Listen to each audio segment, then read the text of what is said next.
So in today's video, I'm going to talk about why men and women that hurt their partners, the partners that they really love, are cowards. Well, I have to say I was a coward for the longest time.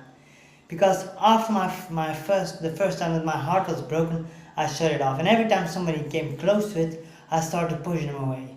By disrespectful behavior, by talking about other women, by things, all kind of things, and it was not a pretty sight. But why do people do that? Why do people that get hurt try to push the partner away? Because then they make their own worst fear come true. They will be left alone.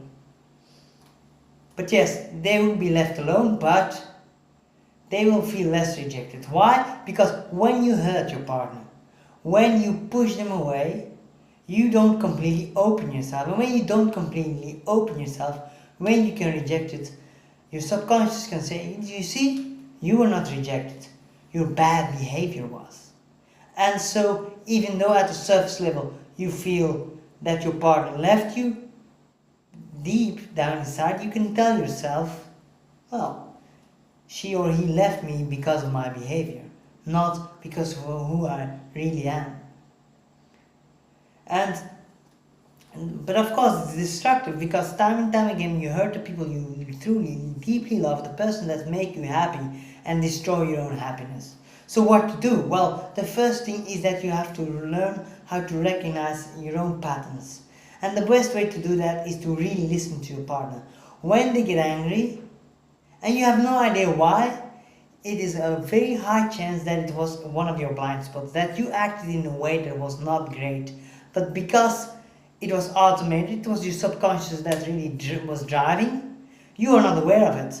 It is as if you're driving your car, all of a sudden you arrive somewhere and you have no idea how you came there. The same thing happens with conflicts. All of a sudden you're there, your woman is crying or angry, and you don't know why, or your man. So what to do? Well, once you recognize these patterns, it is very important to do like a trigger analysis, to see, okay, what triggers this behavior, what is the process, and what are the consequences, what do I get from it. For example, with me, when I felt really deeply connected, and it was often after a very intimate sexual encounter, I started talking about fucking other women. I know it's ridiculous, and I can't understand why I thought that was not a problem. But then when they would get angry or hurt, I felt as a rejection of my open mindset. It was not a rejection of my open mindset at all. It was a rejection of me breaking the intimacy, pushing her away, making a bridge between me and her, and not a bridge that you want to cross. A bridge that when you finally arrive, you get punched back and you're back all of a sudden at the other side of the bridge. So I had to learn to recognize that once I felt very vulnerable, in other words, very happy, very close to the partner, I had to recognize that I felt the urge to talk about other women, and it was true. I started to notice what my body, my subconscious was trying to tell me. And so I had to learn how to retrain to work differently with this urge, because all of a sudden, actually, I didn't want to fuck other women.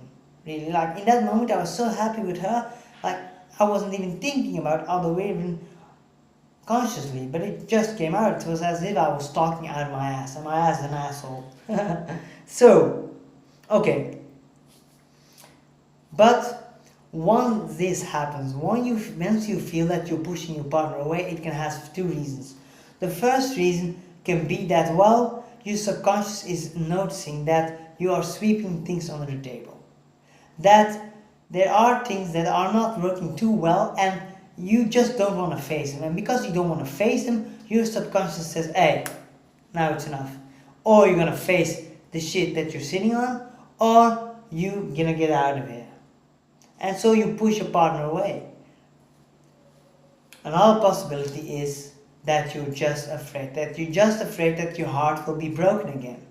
And this was me completely. I have to be honest. I was an absolute coward, time and time again, with every beautiful woman that I loved. And I didn't even realize what I was doing. I was saying, they reject me, they don't accept me, they don't accept how I am. No, man, I didn't accept the fact that somebody loved me. I didn't accept or could accept that somebody was so intimate that I could feel so good in that moment because I became afraid that she would leave me, like my first girlfriend did and like my father who died did. And so, yes, you have to learn how to find those triggers and reinstall a new behavior pattern. So I hope you can do that. And if you find it hard to do that, then click on the link in the description and we will book a breakthrough call where I will find where your pain points are, what the deeper lying causes are, and how we can solve that.